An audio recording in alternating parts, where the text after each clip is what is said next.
Welcome to the Feisworld podcast, engaging conversations that cross the boundaries between business, art, and the digital world.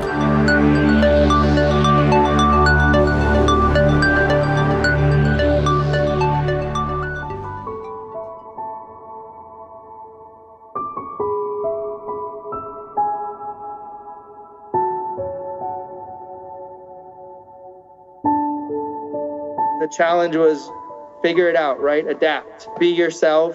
Learn to adapt to your environment because that's what you're going to have to do anyways. And make it work. And we're here to support you and help you and go do it.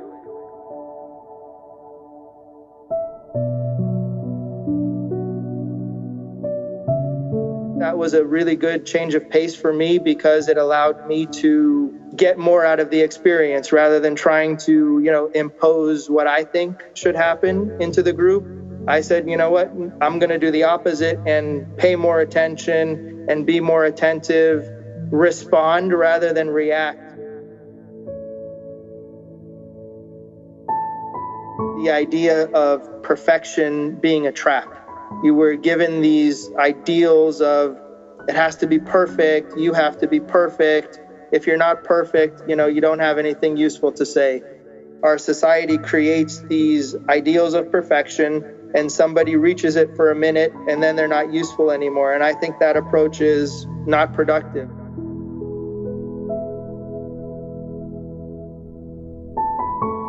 You want to find the people that are willing to show up every day and put in the work and put in the time and be accountable.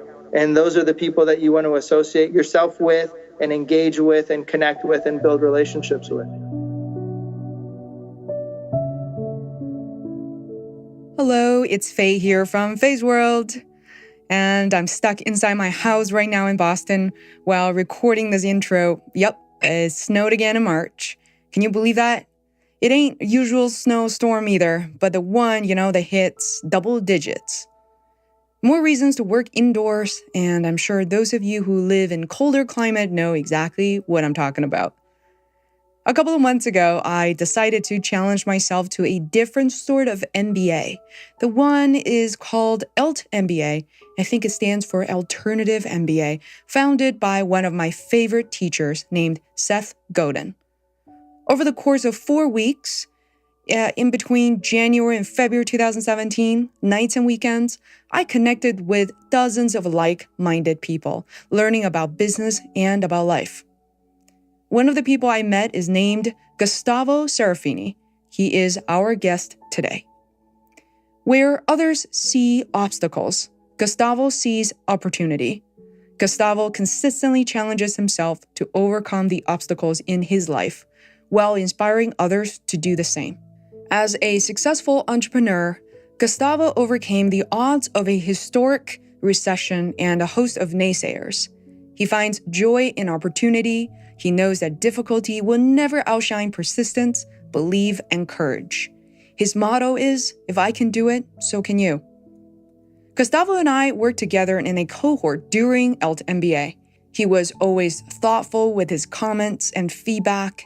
Originally from Brazil, Gustavo's family moved to the States when he was still a little baby. Born with a birth defect, Gustavo had to learn how to walk and live like the other kids. Fast forward a few decades, Gustavo is now a successful businessman who runs Pure Audio Video in Florida with his brother. From studying Buddhism to going to law school, Gustavo transformed himself in pursuing endeavors that I couldn't help learning more about. So I welcome you to listen in on our conversation and leave a comment on our blog, feisworld.com, or social media. Without further ado, please welcome Gustavo Serafini to the Feisworld podcast.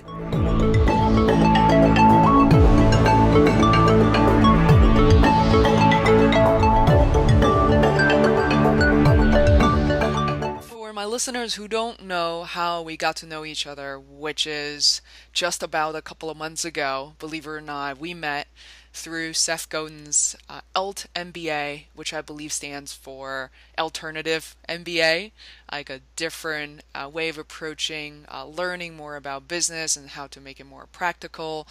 It was cohort based, and we happened to be slotted in, I believe, only one of the cohorts over the course of 4 weeks, and we connected right away.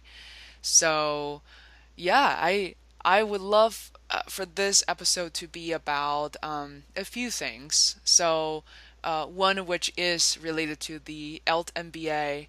I'm also super interested in learning two other things. One is about your origin stories and how your family moved to the U.S. and your upbringing, as well as you being an entrepreneur, currently residing in Florida, and I can see your brand right on my screen, pure audio video.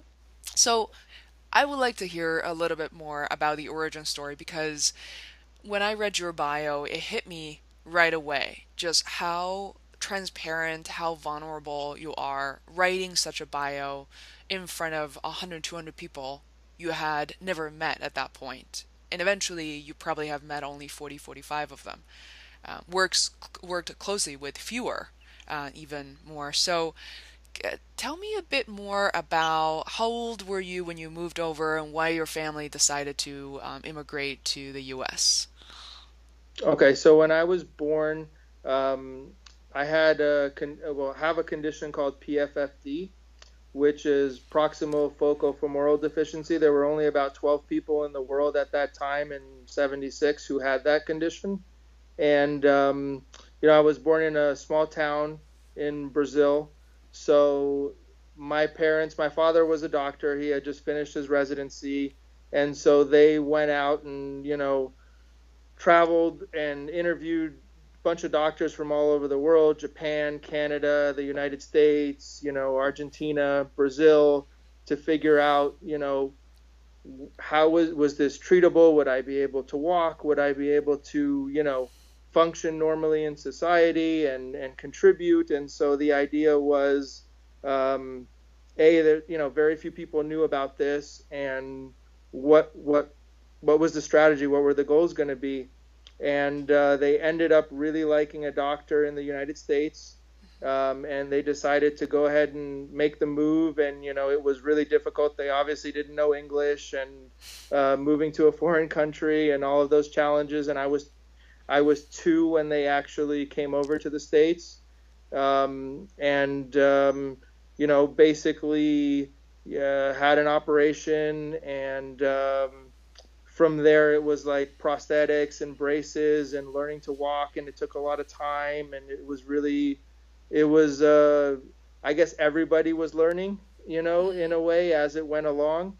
And it was interesting for a lot of reasons, but I was always in, regular schools. I was always in, just the challenge was figure it out, right? Adapt, be yourself, and learn to adapt to your environment, because that's what you're going to have to do anyways, and make it work. And we're here to support you and help you, and go do it. And that's what I did. And it was different, but I also didn't want to be treated differently from anybody else. I think the golden rule that I learned early on was treat people the way you want to be treated.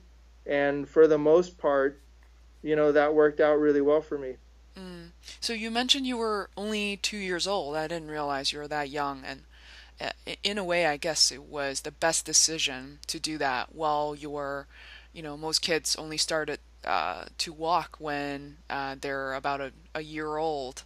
So do you remember do you still have any recollection of that part of your life? How long did it take for you to learn to walk and to adapt? I remember very little. I remember, kind of, my mom was really the one that pushed, and, was like, had the will. She gave me that sense of willpower of, overcoming the obstacles and pushing through them. And I think I was maybe 3. I remember starting kindergarten at like a Montessori school, and I was already walking then with braces. But like the school was on a really big. It was like kindergarten and first grade, and the land that they had was huge. So like the playground was pretty far away. And I Mm. remember that they came up with like there was a little cart. So like the teachers would push me in the cart, right? Because I couldn't walk that far. But then I'd go and play with the kids, and then they'd push me back, or sometimes the kids would help push me back. Hmm. And then, the classroom environment was fine. But so like little creative things like that, that I think people helped participate in and helped solve little problems and make little concessions that helped me engage with everybody and feel comfortable in the schools. And always there was all of those school environments were really good like that. And as I got older, there wasn't really a need for that. So it just kind of you adapt, Hmm. depending upon the school and the people and the environment. Wow.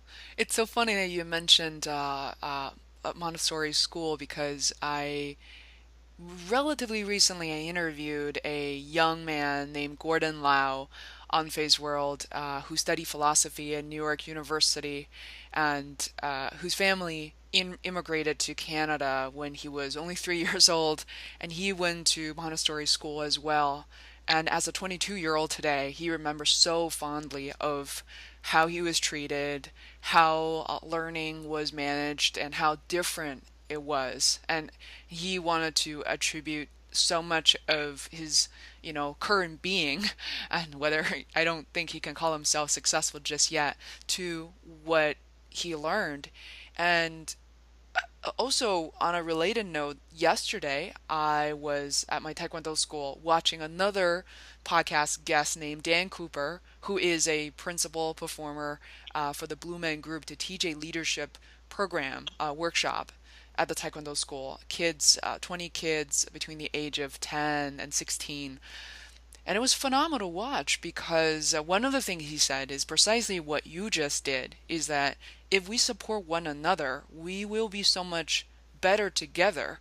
And that notion of paying it forward, if I help you and you go help someone else, um, it, it's really interesting. And I see a lot of that at altMBA as well. So I can't believe, as a 3-year-old back then, you still that's the bits and pieces that you did remember. Absolutely. And there's a good, in college I dove really deep into philosophy and Buddhism and the self-discovery process. And there's a great notion in American pragmatism of unity and diversity.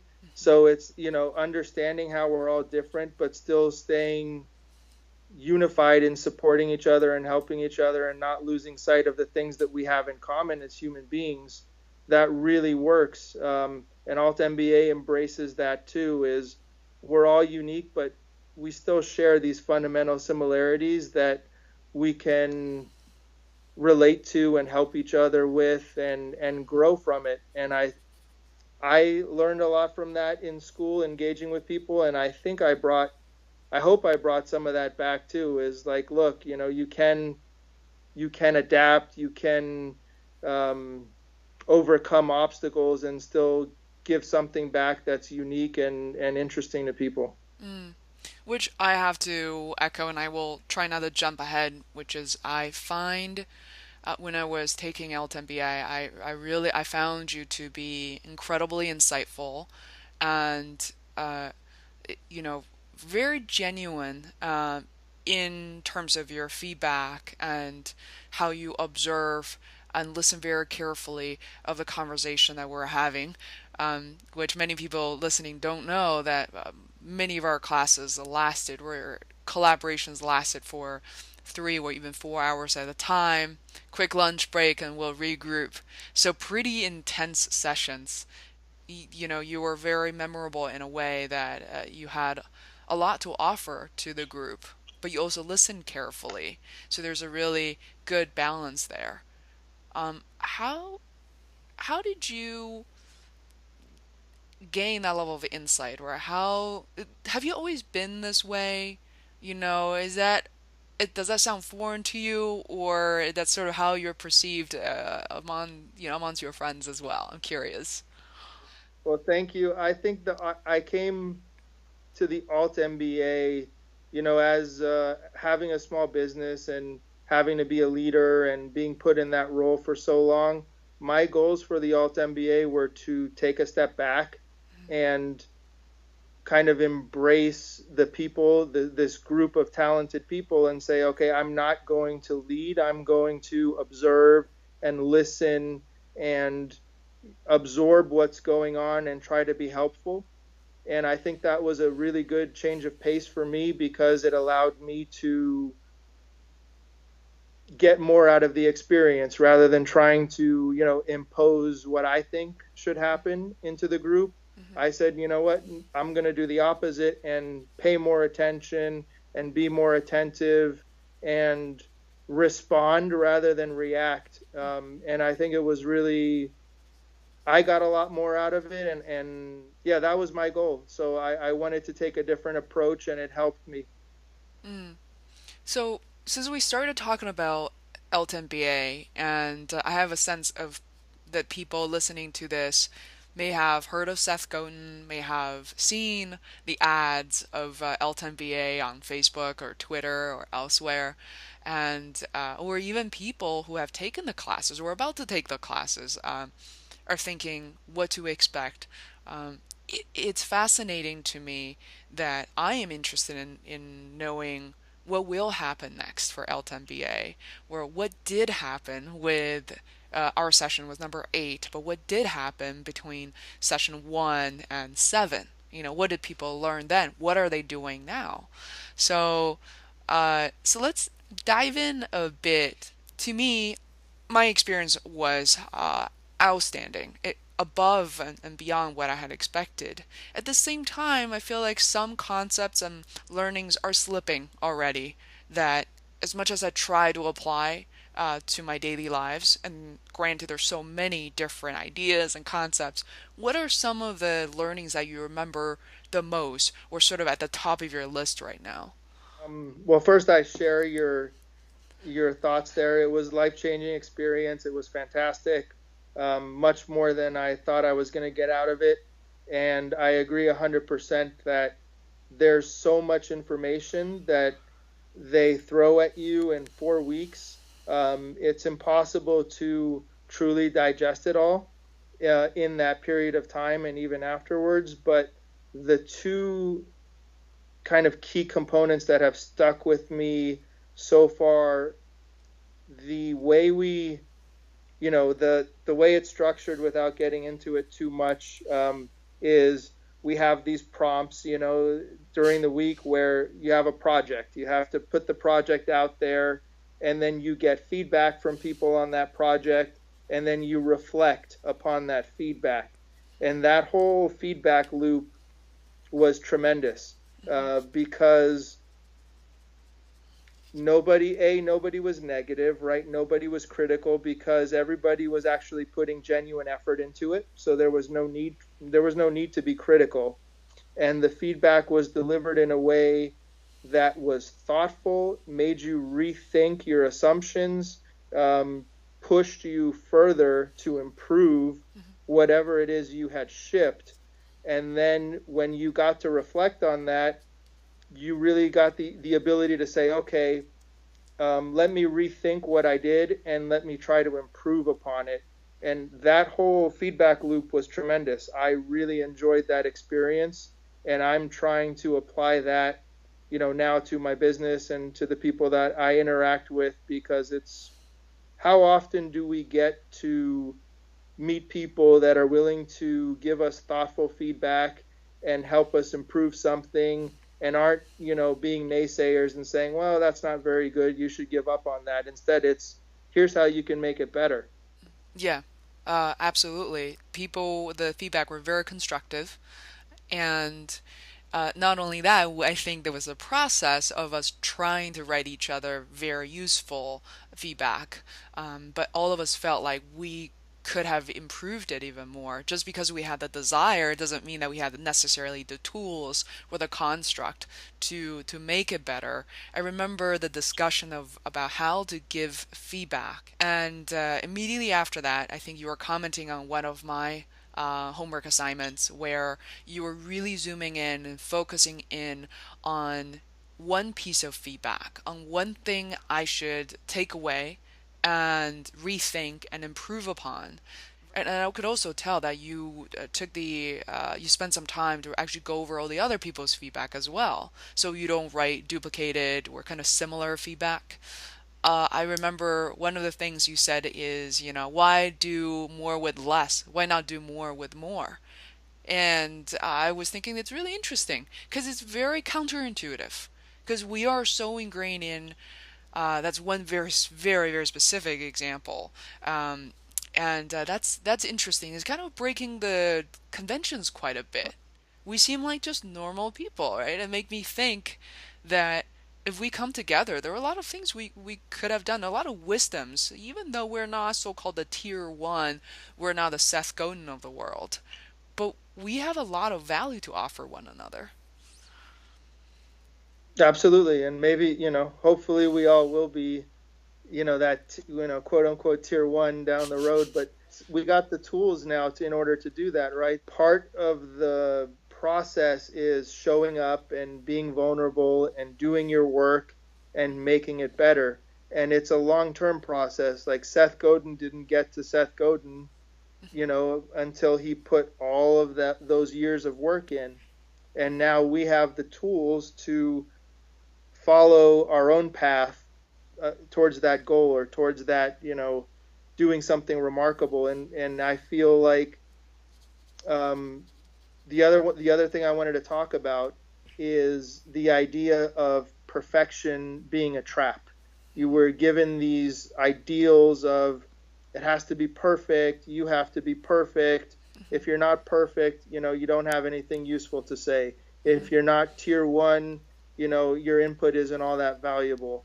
And our society creates these ideals of perfection, and somebody reaches it for a minute or 5 minutes or whatever, and then we break them down or we find a flaw, and then they're not useful anymore. And I think that approach is idiotic, and totally not productive. So rather than having these ideals of perfection, what we were taught in altMBA is ship good enough, right? And don't hide in that trap of it being perfect, because it's either not going to get there or it's not going to get there on time.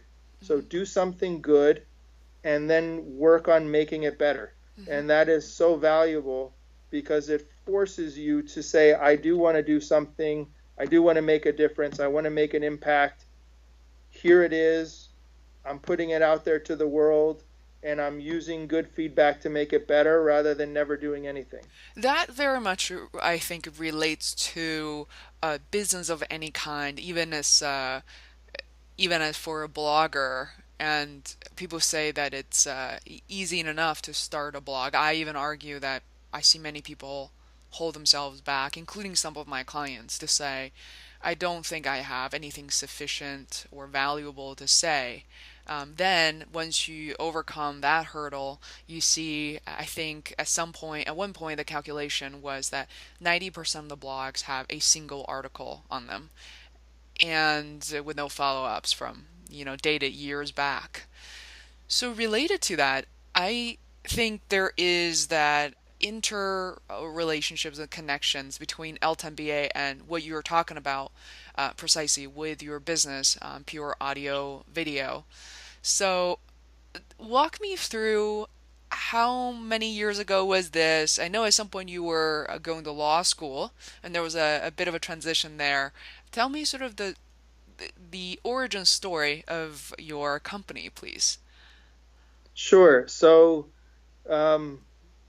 I guess I'd have to go back to when I was 16 years old, and my parents were doing pretty well, and they were building a home, and the builder introduced us, this is like in the early 90s, to what really amazing audio sounds like. And they were just starting to come out with surround sound, and I went and experienced that, and I heard this little showroom in LA. I grew, basically most of my time I grew up in Los Angeles, and I had heard a pair of ridiculously expensive speakers, and I was just blown away by how real it sounded and how engaging it was. And it was this pure emotional reaction to it.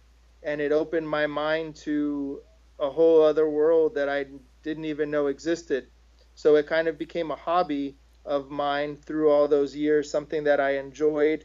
And then getting out of law school, we had just moved to South Florida. Me and my brother just said, well, it looks like there's an opportunity to do this here, and there's a market for it. And we took the risk, we leapt into it, and it's been a long journey. But the vision has stayed pretty constant, which is to give people great experiences, with movies, with music, with smart homes, convenience, and building great experiences for people. Mm-hmm. You mentioned that you have a brother as well. I wonder, is he an older brother, younger brother? 3 years younger. Oh, wow. Two Wow. kids. You end up working together, which, by the way, that's kudos to that because, many people, especially families, or, there are a lot of conflicts. I even heard one story from one of the altMBA students. He certainly struggled trying to work with his brother. You mentioned some risks involved at the beginning, and I want to just kind of get it straight on the timeline. How old were you when you started Pure Audio Video? What is it? 2000 and gotta go and do the math. So like 30. Oh, cool. So you didn't start doing that immediately fresh out of school. I think No. I find 30 to be 30, late 20s, even early 30s. There's that, 3, 4 years there to me is there's that magical transitions, even just personally. I think that's when I started the podcast and when I started questioning a lot of the conventions, protocols. There were some risks involved. When you're 30, your brother would be 27 at the time. And what were some of the risks? What was the story you were telling yourself at the time? I mean, there were a lot of risks. One is, we didn't have a lot of connections down here. We were going in with neither myself nor my brother had worked in this industry before. They call it the custom installation industry, or / consumer electronics. It's a weird space. So we didn't have experience. We didn't have a lot of contacts. We had a vision and we had goals, and we wanted to do it right. So there was obviously you had to put a good amount of finances in to get it started, and the market was strong. But then, after we really launched in 2007 with the showroom, a year later, just as we were building momentum, you have the Great Recession, and that was extremely difficult. The whole industry really came to a halt, right? The whole economy. So how do you get through that? What do you do? How do you survive? But we decided that we believed in the vision, and we wanted to make it work, and we persisted, and we just kept going and found a way. Part luck and part hard work, and it was an interesting. If I were to do it again, I don't know that I would do the same thing. I certainly would do it differently. What are some of the things you would do differently? I would work in the industry at least for a little bit and get to know the ins and out of it before taking that leap. I think that you get a lot of experience and you see the industry from the inside. Elizabeth Gilbert, the author of Eat, Pray, Love and other successful books, I've been listening to her TED Talks and some of her other speeches recently, and she says, you know that the industry is right for you if you're willing to eat the shit sandwich that comes along with it. Yeah, I'm a huge fan. It's so funny. Her earlier book, Eat, Pray, Love, didn't resonate with me very well. I think partly because I read the Chinese version. and maybe it was a little bit weak, but maybe just the translation. But I really fell in love with her most recent book called Big Magic. I thought was really phenomenal. I can also see her as an writer, author, kind of mature and really experience a lot more, kind of settled into a new self in a way. So, yeah, I mean, the business I'm in, which we've been talking about for a little bit so far, I I agree. I am mega appreciative and feeling rather blessed to have been the insider for so many years inside the agency, for digital marketing, as well as working for different types of clients in relations to that digital marketing expertise, because even then it's different. The different makeup of the clients, the different industry the client is in. That big variety, by the way, really helped versus I don't feel that I was too niched and too kind of narrow of a focus when I was working in marketing. What are some of the memories? Again, these are maybe stories that to me they're interesting, but they kind of backdate quite a bit. So many companies were closing down, many people lost their jobs. What are some of the things you still remember that you did that perhaps were counterintuitive? How did you persevere? What are some of the hard decisions you had to make?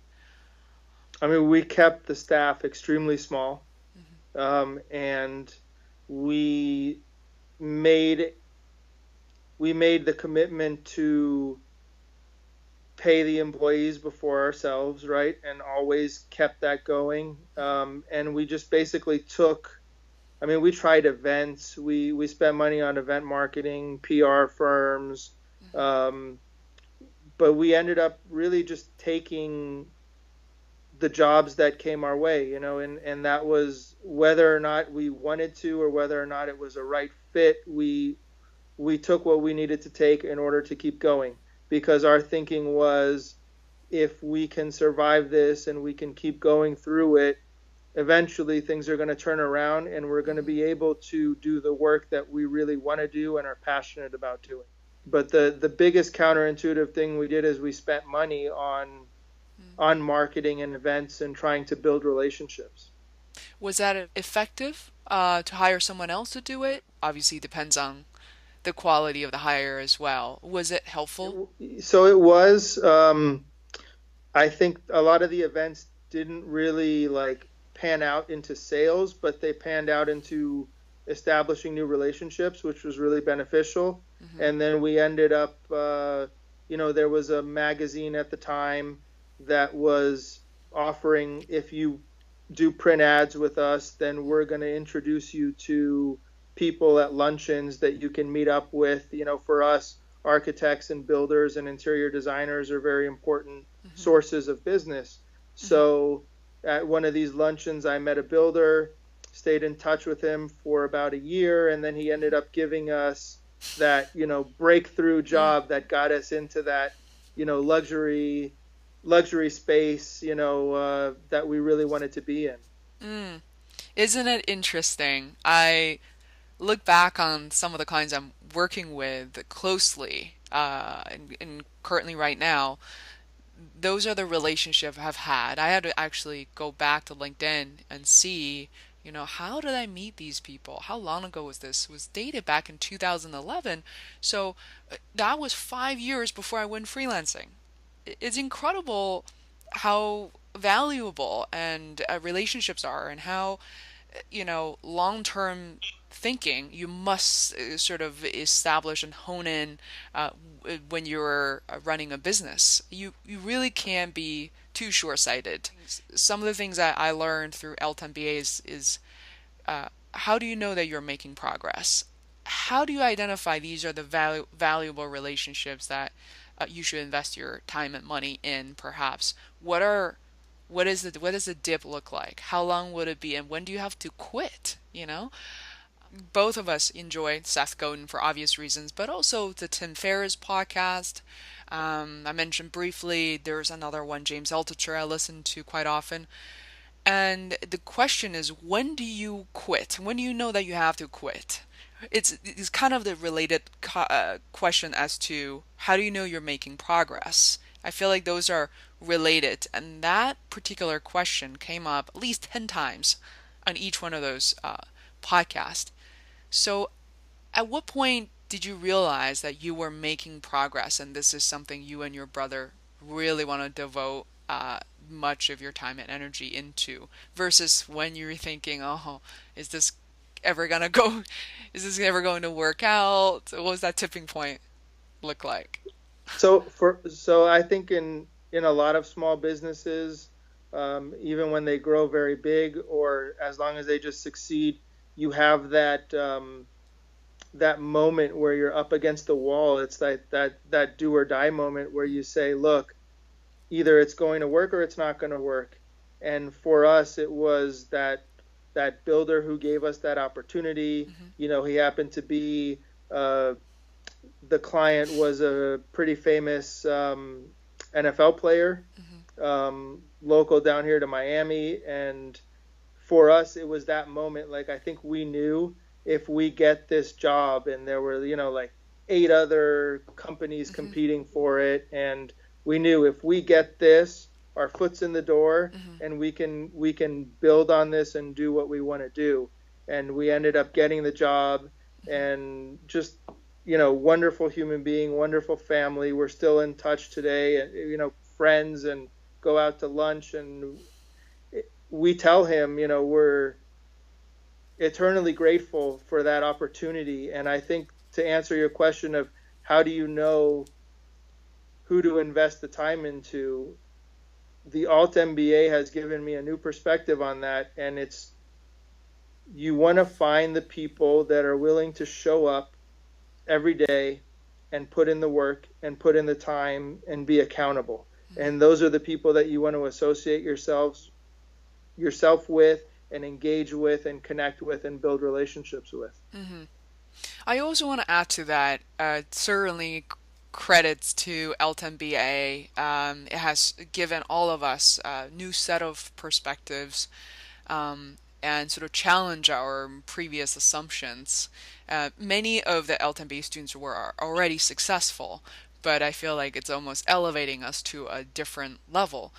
But I think what you also talked about is very much unrelated to altMBA in a way that it's related to your upbringing, where I interviewed many guests, and nobody by the age of, I think, even 20 or especially 30 years old are without sufferings. All of us have suffered at various levels due to many different events, some physical, some emotional, some spiritual. And I think when you were a child, when you were that 2-3-year-old, that you didn't quit too soon, right? You could have given up, you could have complained to the world. But it sounds to me like, even though I wasn't there, that you were able to make friends, you were able to make it work. And you do have a support network of family, your brother, the teachers and students. So somehow I feel as if, because I've gone through some different set of struggles growing up, I find myself to always be a maker and problem solver. And in the context even outside of business, just there's so many struggles in our personal lives that every single day I was thinking, how do I navigate the system? The system is broken, and how do I get around that? How do I make it work? I remember thinking about that when I was 6 years old, in a way that I wish I didn't have to. I remember walking to school and thinking, like, I wish life was easier. I wish my grandparents didn't talk to me this way. I know I'm better than what they think, what they thought I was, and I'm going to be a better person. Because of that, I feel like it's almost second nature to you, what you were able to kind of navigate around your business, that you did not quit too soon. I agree. And I think that's what drew me to philosophy and Buddhism, Zen Buddhism especially, is that idea of we all suffer. I suffer emotionally just like everybody else, and life presents a whole set of challenges. And I think it's important for people to understand that, my disability is physical, so it was the benefit of that is I can never really hide, right? When somebody sees me, it's there out in the open. There's nothing I can do to cover that up. I didn't have a choice in the matter. So, but what it helped me realize was I, I can overcome this. I can still engage with people and contribute. And it's not like, it's not the overriding factor in anything. It's just another factor. It's another lens that sometimes complicates things, sometimes makes things better, but nevertheless, it's not the primary lens. It's just another lens to see the world through, and it's another set of problems that you have to figure out. So yes, the upbringing was crucial, but I think from that is also just the drive to say, I want something more. I want to overcome this. I want to be better, even though I'm flawed and imperfect and, have these difficulties. And that reminded me of the fact that you chose to listen to my conversation with BJ Miller, and many people have heard his stories, but many still don't know anything about Dr. BJ Miller, who is a triple amputee and, who wasn't born with physical disabilities, but at the age of 19, he lost 3 limbs, and it was such a groundbreaking experience in a very subtle way, though, just feeling the level of impact, having him giving a speech about 5 feet away from me. What was that story like to you? How did it resonate with you? I'm a recent, big fan of BJ, and maybe one day I'll get to meet him. I don't know, but it's interesting because I've done a little bit of counseling for parents who have children with disability when I was in Chicago at the Rehab Institute, and I think the difference between being born with the disability and having that thrown on you at some point in your life is, like, BJ had another frame of reference. I never had another frame of reference. This was what I was from the beginning. So I don't really feel like a sense of loss because I don't know any other way. It's always been this way. So for me, it's been about adaptation and growth and learning, but from this perspective. Like, if I were to, lose a limb now or have that experience, it would change. That would be a different experience than his experience. But nevertheless, I can relate to it because some of the challenges that he ended up facing, I have faced. It's just I've always faced them. Does that make sense? Yeah, it does make sense. I'm curious to know. I know this part is very vulnerable for you as well as for Dr. Miller. When we talk about the story behind it all, I think for him, when Tim Ferriss interviewed him about the morning after, I couldn't even bear to listen to that. But of course, BJ Miller turned it around altogether. I remember just after that question was asked, and I immediately paused the podcast to say, it's too late for me to hear what happens. I need to wake up with vitality and, meditate before I hear his answers. But somehow I didn't hit pause soon enough, and he was already throwing jokes around what actually happened. And our perception of our reality is really interesting. What we see consumes us in a way that what we see as opportunities, as losses, is such a fascination of mine. And I think that's where I gain so much of my energy and strength creating this podcast, which is a 1,000-hour endeavor. But I feel like my being is fueled upon the conversations and the wisdom I'm able to gain at this point, more than 100 conversations. So I'm so glad you brought up all these interesting things I never learned about. You're a very humble person, but when you said you were counseling, sort of just advising at the Chicago Rehab Institute, for parents, how I never heard of this story. How old were you at that time? What brought you to that environment and why?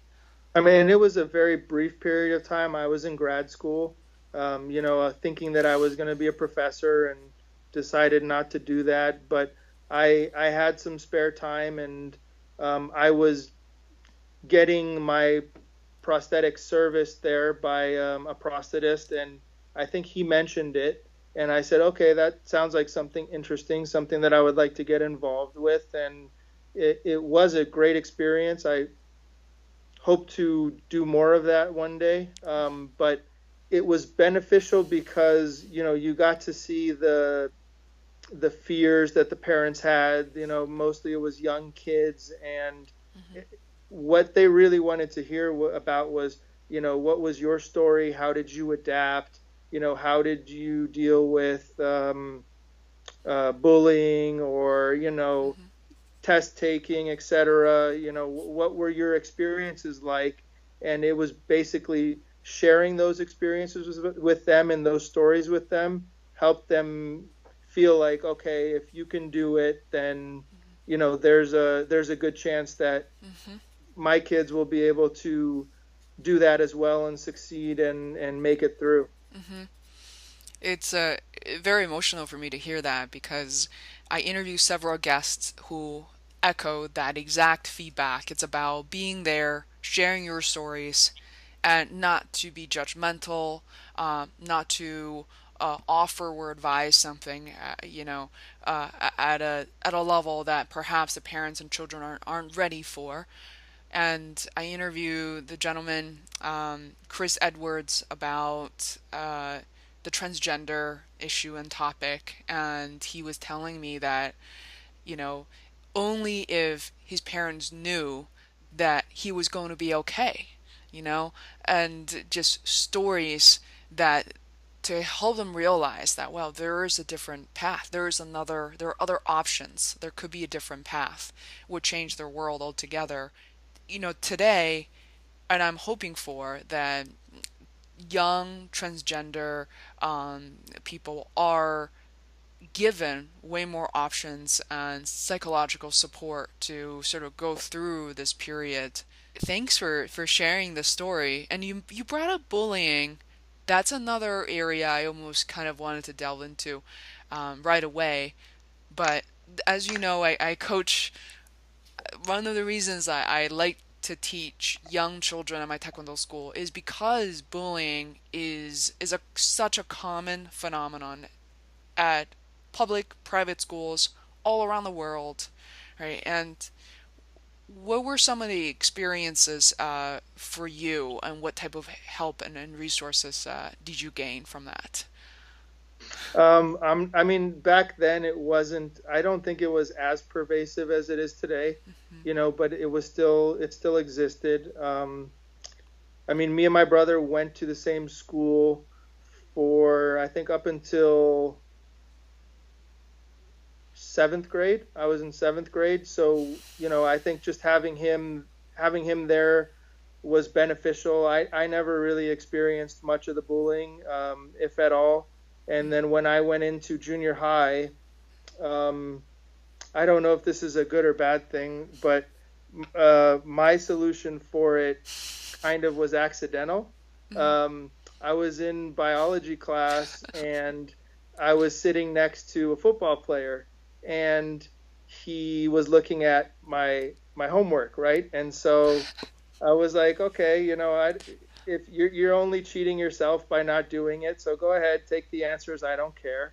And that turned into the next week he did the same thing, right? And then he comes up to me, and we started talking, and I liked sports too, and he said, look, if anybody ever picks on you, let me know and I'll take care of it. And then that turned into a thing where I didn't need to worry about that, because I had friends who would take care of it if it ever happened. Thankfully it never really did. But that's kind of how that worked itself out. Wow, good for you. That's very strategic. And I've spoken with several of my friends who, I'm not a very big person. I So, and I spoke with several young men who said the same thing of surrounding themselves with very big dudes and they feel protected. Whatever works, there's no manual. There's no a set of rules that will help children protect themselves at all times. I think as an adult now, knowing what's happening in the world, cyberbullying included, is how do we give them the tools and teach them new ways of thinking of how to filter and how to process that information, which I really wish I did when I was much younger. But, now in retrospect, again, I think we've all gained a lot from our experiences, good and bad. So I think I want to give people an idea that sometimes we go in assuming we know what audio video really means or what home theater really means. My mom, right before this interview, didn't know that I was going to interview you or who you are, asked me about home theater because it's such a popular topic. So give us a sense of what does that mean exactly? And in 2017, that's where we are right now, and sort of what does that mean into the sort of the near future? Because I feel like you're sort of the pioneer. You may be ahead of what maybe a normal family can afford or even know about. Yeah, so for us, I mean, we're lucky that we get to play in that, state of the art space where we're creating, these dedicated cinema rooms for, athletes and movie stars and people that are really into it. So we get to play in a very interesting space, but there are a lot of really great solutions for home theater that are much more affordable that unfortunately most people don't know about. And I think for us as Pure Audio Video, what we're trying to accomplish is when we give a demonstration for a movie or a piece of music, we really want an emotional connection to what we're playing. We're really trying to build memorable experiences where you're making that movie closer to what the director wanted you to experience, something that's engaging and powerful and leaves a lasting impression. We've had people, when we give demonstrations, cry or stand up and applause or just feel, very moved by the experience. And that's, I think, ultimately, I'm trying to share that experience that I had when I was 16, where I left that showroom, pale and emotional and not knowing that existed. So it's really creating those powerful emotional experiences that most people either don't know exist or don't let themselves experience. So at a high level, I guess, how do you create that experience? How do you set it up? What do you look at? The size of the room and that sort of thing, or what they're trying to create. The experience that I guess your clients are trying to create for his or her family, or in some cases, potentially for even a bigger audience. Right. So we start with what we call engineering, and we work with some really talented engineers out in California. And so, the first thing you want to look at is room dimensions. The construction of the room matters a lot for various reasons. And the way we kind of frame it is like when you're building a car, you start with the chassis of the car.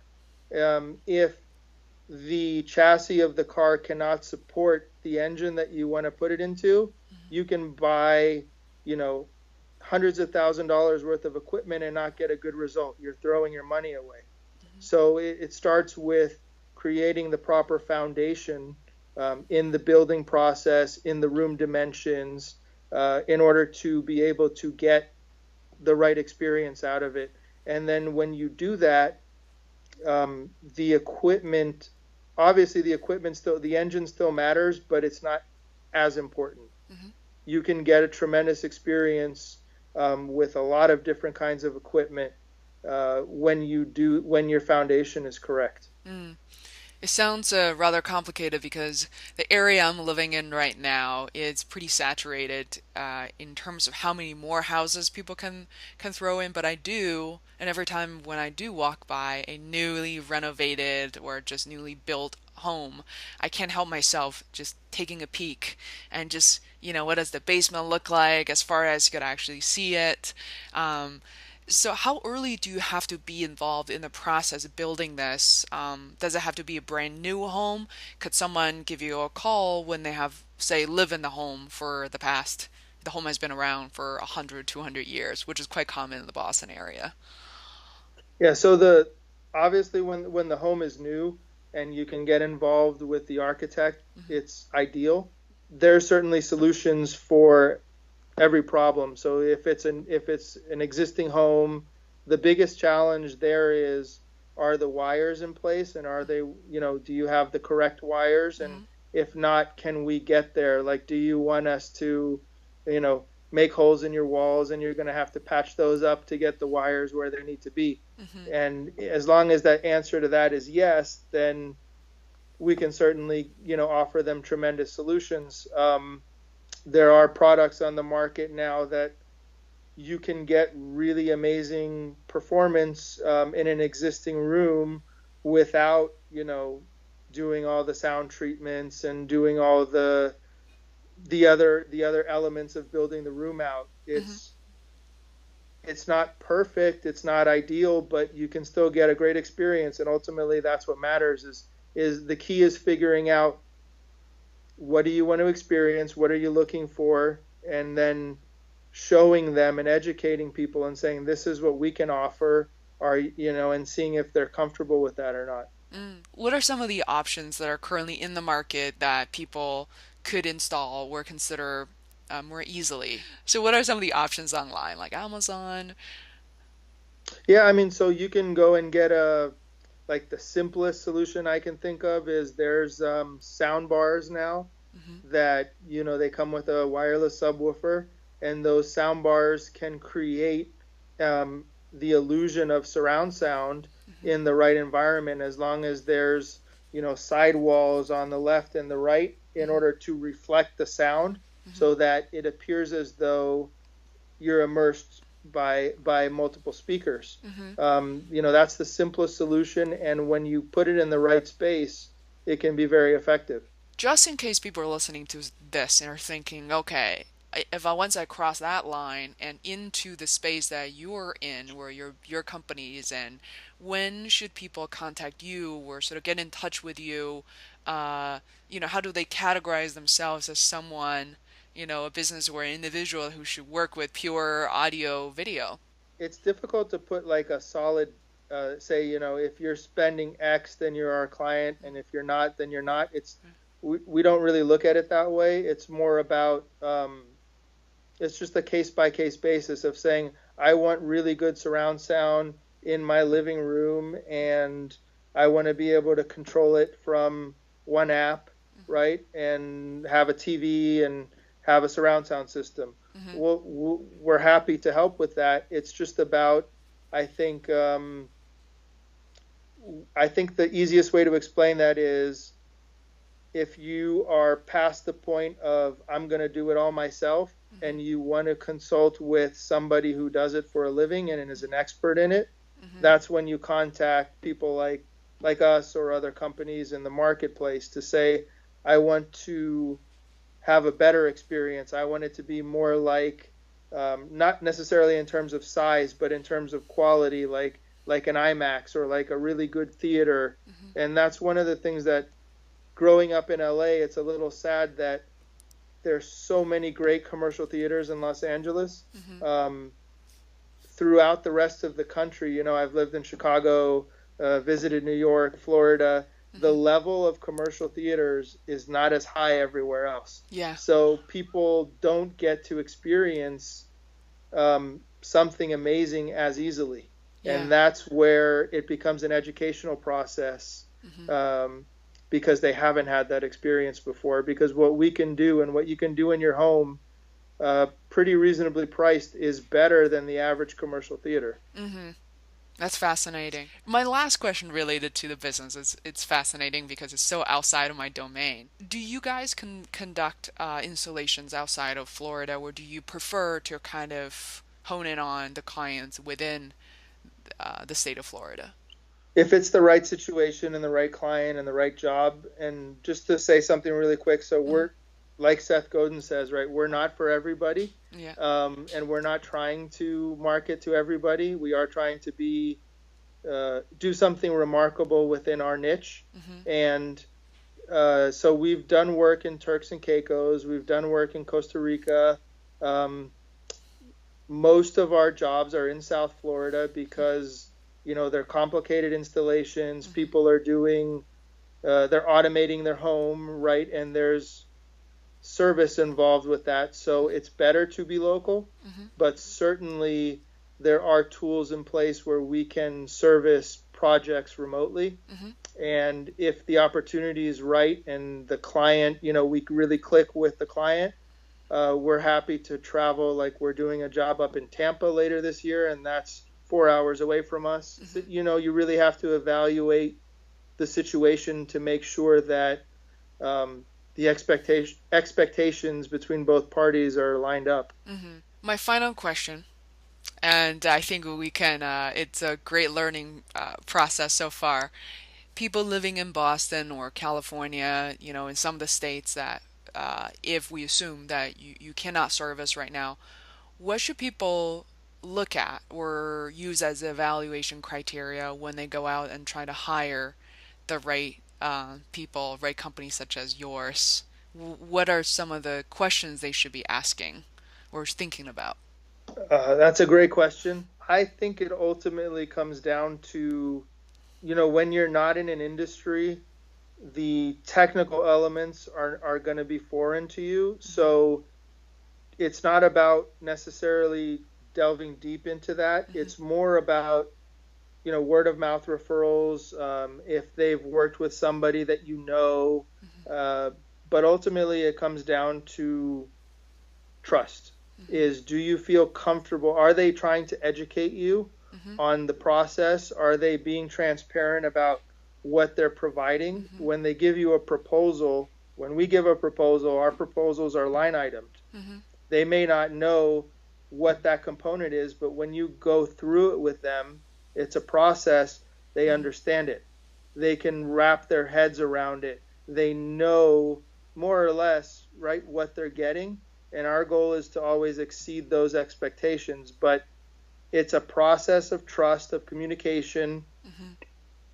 and of being transparent about what the client's goals are and how you are trying to exceed those expectations and goals. So it's like any professional you hire. Do you trust them? Do you feel comfortable with them? Mm-hmm. Are they being transparent with you? Mm-hmm. Those are the questions you need to ask. And if they're not, if they're giving you, well, a surround sound package and they're not listing what's included in that surround sound package, that's a red flag. Mm-hmm. And that company is worried about going, that you're going to take that proposal and go shop it somewhere else for 10% less or whatever it is. The way we look at it is different. We say we're going to be transparent with what we're giving you, and you can go shop it somewhere else for less. Mm-hmm. But at the end of the day, have we built up the trust with you to say we're giving you a fair price, Mm-hmm. you feel comfortable with us, and we're going to meet or exceed your expectations? Going to the company that is the lowest price, Mm-hmm. we all know that oftentimes that doesn't work out. Right. So it's good to interview 2 or 3 different companies and see which one is being most transparent with you and who you feel most comfortable with. Cool. I think that's not only a great answer for choosing this particular type of vendor or company to work with, but I think it's a really good measurement for a lot of the collaborations that will happen. So I really appreciate your time, Gustavo. I really want to thank you for the opportunity. It's been an honor and a privilege, and I'm so happy that I got the opportunity to meet you and go through the altMBA together, and it's been tremendous. I just want to say thank you. Oh, you're welcome. I'm so glad we could do this, and it was so much fun.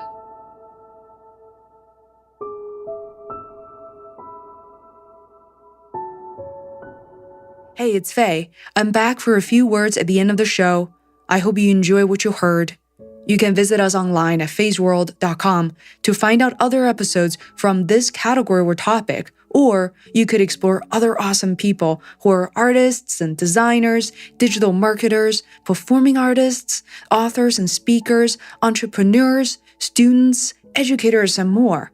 For this reason, we've taken your feedback and created a landing page to most easily navigate by categories and topics.